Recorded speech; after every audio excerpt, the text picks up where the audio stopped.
هذه واحدة من أغرب التجارب التي أجريت على الطيور، وحرفيا ستصدم من نتيجتها. لا تنسى الإعجاب والاشتراك وشاهد المقطع.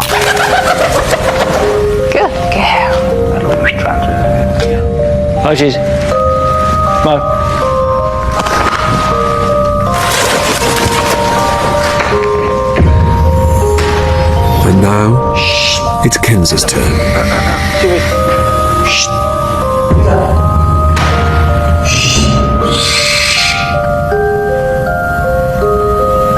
إن كان لديك تفسير للبومة الوحيدة التي لم تصدر أي صوت فشاركنا به في التعليقات. بالمناسبة، لماذا لم تضغط على زر الإعجاب حتى الآن؟